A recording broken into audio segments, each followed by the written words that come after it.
Nosso custo por ordem e por processo, quando a gente pensa na rotina de cada um deles contabilmente e na estruturação do custo, a gente tem o seguinte: primeiro, vamos dar uma olhada no custo por ordem.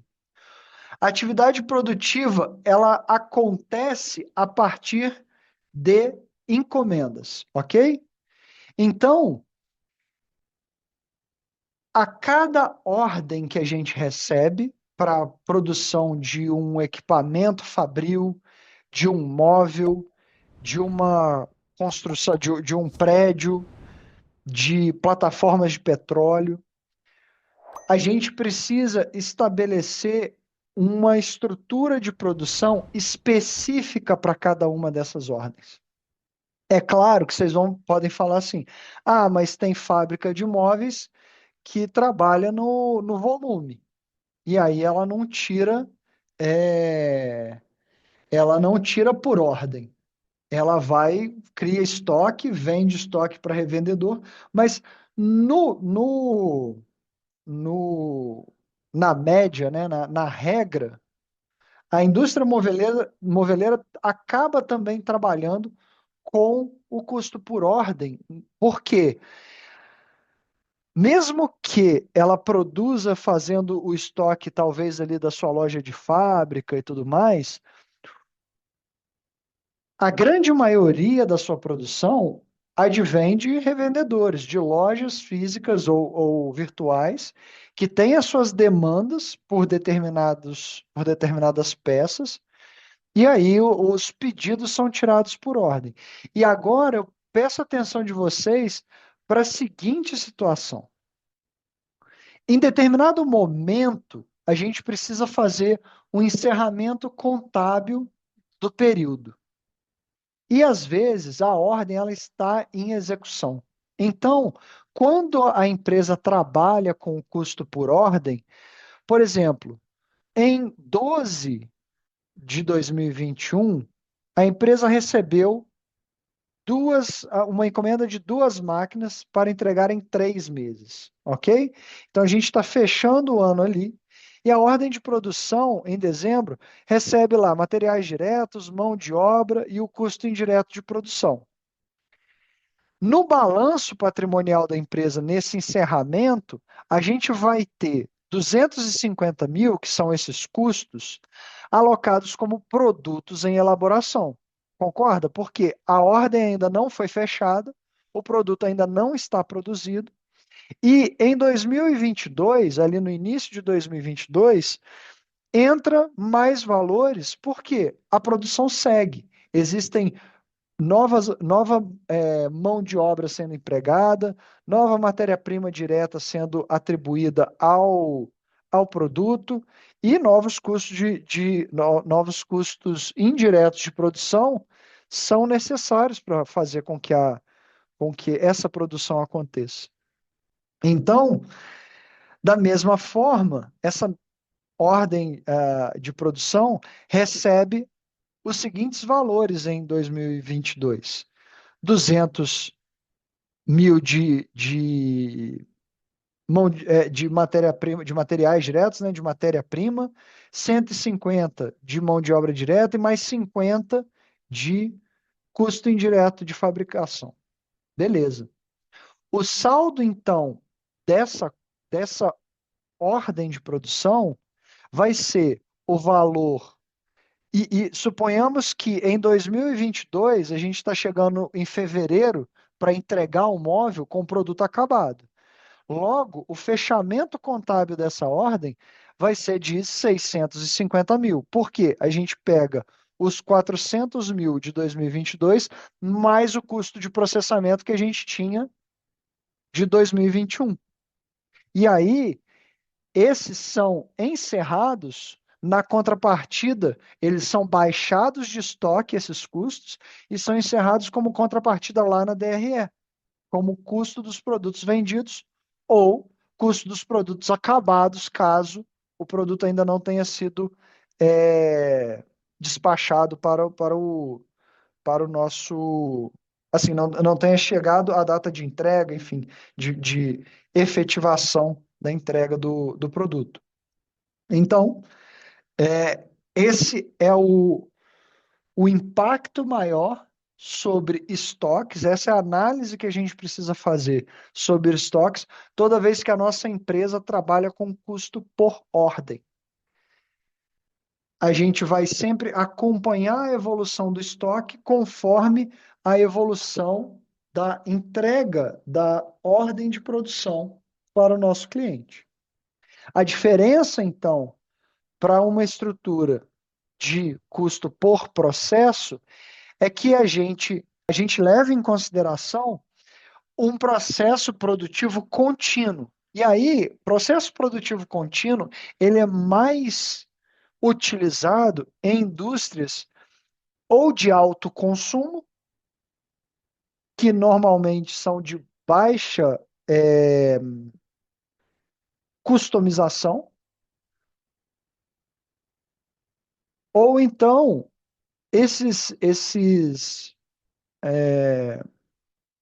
ou então não. E esses produtos, eles são chamados de commodities. Por quê? Eles têm baixa diferenciação, são vendidos em grandes volumes, normalmente a margem é mais reduzida, porque ganha-se no volume da, da venda. E quando a gente fala em ganhar no volume da venda, timing é tudo. Por isso, essas indústrias que têm uma margem de lucro mais espremida, elas precisam ter disponibilidade do seu produto para quando o cliente precisar, ele entregar. Uma vez que a diferenciação é pequena e a margem é pequena, a gente tem uma alta competitividade. Então, o cara que tem uma cadeia logística mais integrada com o cliente é o cara que consegue normalmente fechar mais vendas, impulsionar mais a sua estrutura produtiva. Então, essas contas de, de estoque, elas não são encerradas. Elas vivem esse fluxo contínuo. Entra mão de obra, matéria-prima e custo indireto de produção, criando lá o custo do produto em processamento, do produto em elaboração. Esse custo do produto em elaboração, ele é adicionado ao estoque de produtos acabados, o delta de estoque de produtos acabados, e por sua vez chega nos produtos vendidos. Então, a gente tem essa rotina acontecendo de maneira fluida e direta, sem interrupção. O que, por sua vez, em comparação com o custo por ordem, não acontece. Pode ser que a gente tenha várias ordens acontecendo simultaneamente e cada uma delas vai formar o seu estoque ali, mas essa ordem, quando ela é baixada, ela baixa o estoque como completo e sai lá no nosso custo do produto vendido. Aqui, a continuidade faz com que a gente incorra quase numa média do custo de matéria-prima, mão de obra e custo indireto e do custo de estoque que a gente tem durante o processo produtivo. É claro que empresas que têm um custo por processo, que têm esse processo contínuo de produção, eles precisam de uma estrutura é, mais eficiente de gestão, uma vez que quanto mais rápido o produto inicia a produção e é vendido e é despachado para o cliente, menos custo de elaboração você tem parado no seu balanço, correto? Na sua estrutura patrimonial, como um ativo em processamento lá. E mais rápido você consegue converter isso em receita. Podemos dizer então que o custo por ordem é quase um just in time, né? O cara pede, você pega, é, é, organiza ali o processo produtivo, produz aquele lote e despacha. O custo por processo atende um just in time, né? Porque o cliente vai te pedir quando ele precisar e o cliente precisa na hora que ele tem aquela. Ele quer o seu produto na hora que ele tem aquela necessidade. Se você, e como o seu produto normalmente é comoditizado, se você não tiver a oferta, ele vai buscar no concorrente. Então a gente tem aí o custo suportando tomadas de decisões estratégicas da empresa e o processo produtivo impactando o controle de estoque sobre a estrutura organizacional. Dúvidas? Esse ponto é mais teórico mesmo, porque é muito do que a gente já fez, só que um é um processo blocado e o outro é um processo contínuo. Mas, assim, em termos de cálculo, permanece o mesmo. É só a gente entender mesmo o racional de como a gente empacota essa teoria dentro da nossa estrutura de rateio, de cálculo e redistribuição dos custos para os produtos.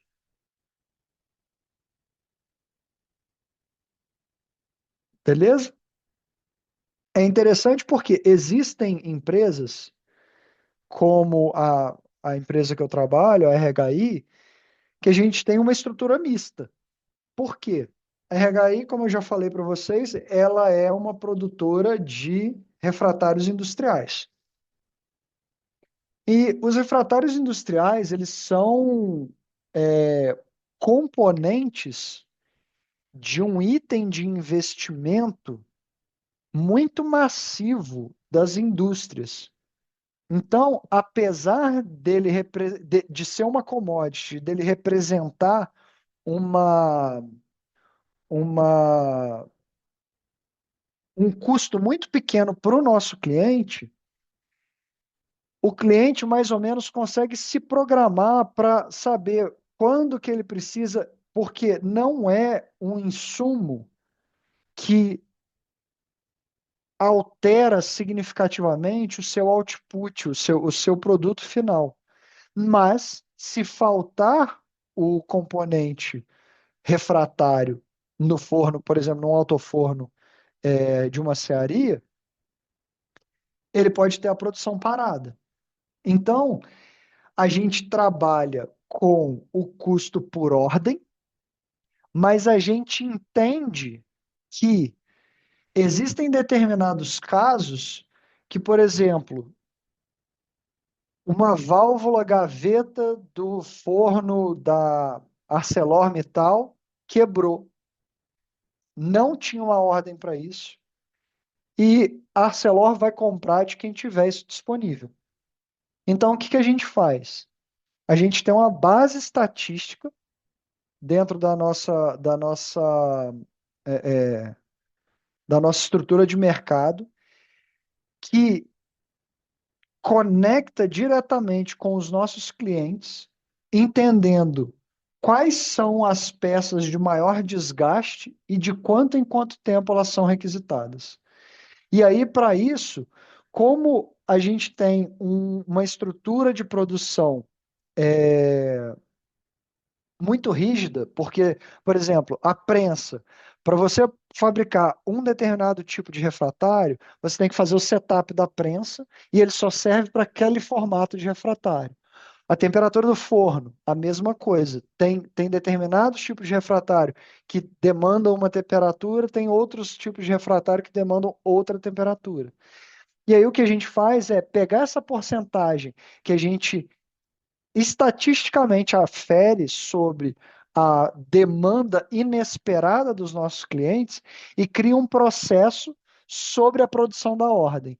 E aí, toda vez que o cara pede, eu preciso de não sei quantas toneladas de MGG, que é um dos refratários, dos grupos de refratários que a gente produz. Eu preciso de 100 toneladas de MGG. A gente pega e olha para a estatística desse cliente e fala assim: esse cara, muito provavelmente, daqui um ano vai me pedir isso, sendo que ele só vai reformar o forno dele daqui a 5 anos. Eu tenho alguma ordem mais perto de um ano que vai demandar MGG? Se não tiver, eu pego e faço essa porcentagem já embutida nessa fornada inicial. Isso me garante que no momento que o cara precisa de mim, eu estou lá para atender. Mas eu não deixo de fazer com que a gestão de custo seja por pacote de entrega. Então a gente acaba conciliando um processo misto, onde a gente tem um estoque de reserva para atender essas emergências, mas a estrutura mais pesada da produção, ela gira através das ordens de venda. Beleza, pessoal? Sendo assim, só para a gente encerrar esse ponto,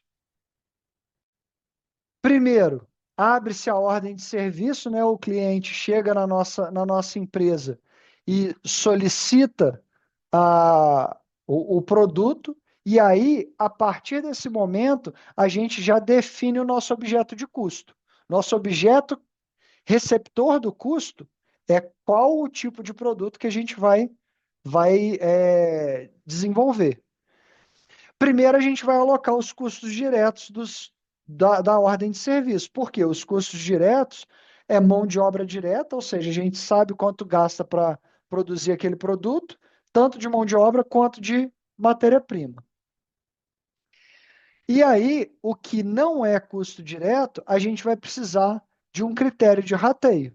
Então, a gente identifica os custos indiretos, que são os serviços de suporte, e a gente aloca a ordem de serviço ao nosso objeto de custo, ao nosso produto, através de um critério de rateio, que pode ser horas de mão de obra direta, pode ser, por exemplo, para o administrativo, aquela questão do headcount, que é o contingente que trabalha por área e fazer por departamento até chegar no produto, ou a gente pode estabelecer não olhando por departamento, mas olhando por linha de custo. E aí eu pego, por exemplo, a energia elétrica. Energia elétrica eu vou aferir, eu vou distribuir por metragem quadrada demandada pela área de produção. E eu consigo alocar de determinada forma. Então a gente estabelece, lembrando que o critério de alocação de custos, o critério de rateio, ele tem que sempre ser balizado, primeiro, pela baixa arbitrariedade e, segundo, pelo princípio de custo-benefício, porque não adianta a gente criar um critério de rateio super mirabolante que vai tomar muito tempo e ser custoso a ponto de que a gente não consiga atingir tempestivamente um racional para a atribuição dos custos. Então a gente precisa sempre estar nesse balanceamento entre custo-benefício do nosso critério de rateio. Então, após selecionar, né, identificar os custos indiretos, selecionar o critério de rateio, a gente consegue alocar esse critério, esses custos indiretos ao nosso objeto de custos. E aí, assim, é claro, com o critério de rateio, a gente chega na taxa unitária, né, que, como nos exercícios anteriores, a gente estabeleceu que a taxa unitária era setada pela quantidade de horas máquinas. Então a gente chegou lá no valor unitário do custo indireto de produção por hora. E aí a gente multiplicou pelas horas demandadas. Então, basicamente, seguindo o passo a passo que a gente estabeleceu, a gente aloca a ordem de serviço e, por fim, distribui o custo, então, aos produtos, bem como agregando os diretos e indiretos. E aí é importante pensar o seguinte: apesar de muitas vezes as empresas fazerem o cálculo dos custos e deixarem as despesas de lado como despesas do período, quando a gente está fazendo um custeio, por exemplo, para nossa estruturação de precificação, a gente precisa considerar um rateio das despesas também. Porque no final das contas, a nossa precificação tem que pagar também as despesas. Então, a gente estabelece também critério de rateios para despesa para alocar toda essa estrutura de gastos dentro da nossa base de produtos e fazer com que esses produtos sejam lucrativos para a empresa.